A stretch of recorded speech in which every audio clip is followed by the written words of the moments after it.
Yes, well, there's a liturgical year for the church that begins in Advent, which is 4 Sundays before Christmas.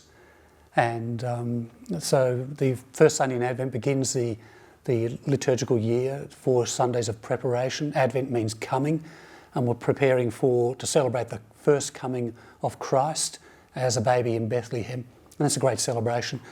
And then we have after Christmas, we enter the season of Epiphany, when we think about, which means showing forth. And we're thinking of Christ being shown forth, not only to Jews, but to non-Jews. So Epiphany begins on the 12th day of Christmas, January the 6th.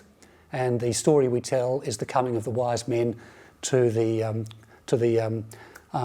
birth at Bethlehem. And then after a few more Sundays, we move into the beginning of Lent. That begins with Ash Wednesday. Lent is a season of preparation. It invites us to make a more thorough examination of the orientation of our life. And so we try and do that. And then we hit the Holy Week. Now, holy means different or other.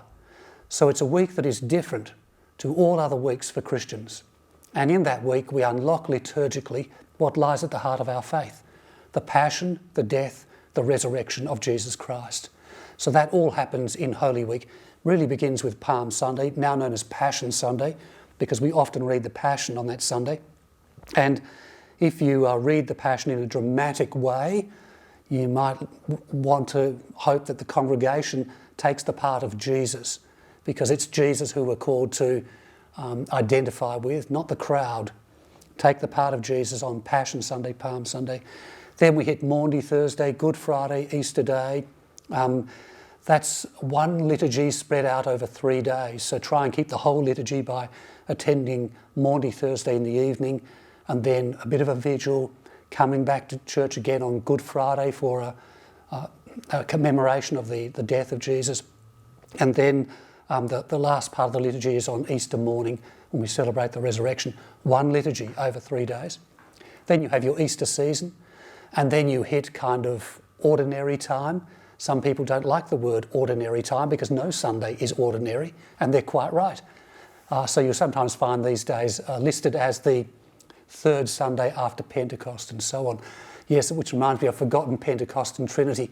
Pentecost finishes the kind of liturgical year, as it were, which marks the celebration of Jesus' life and death and resurrection and the implications. Pentecost is the giving of the Holy Spirit, and we remember the Holy Spirit coming to the first disciples in the upper room in Jerusalem 50 days after the resurrection. And then the next Sunday after that is called Trinity Sunday.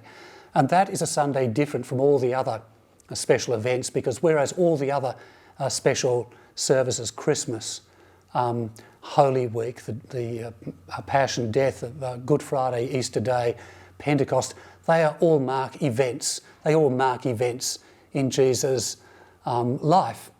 But Trinity Sunday marks a doctrine of the church, so it's quite different.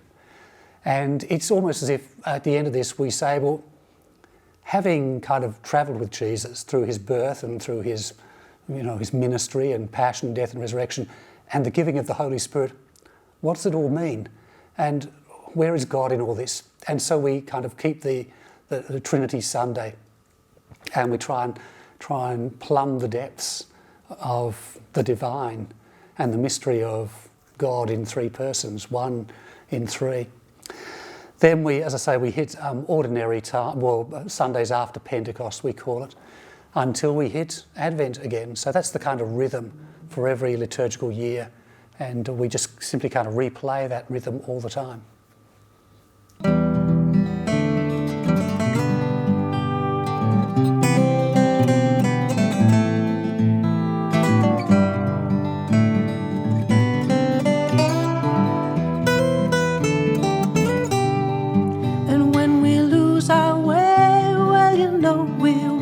We'll get there still.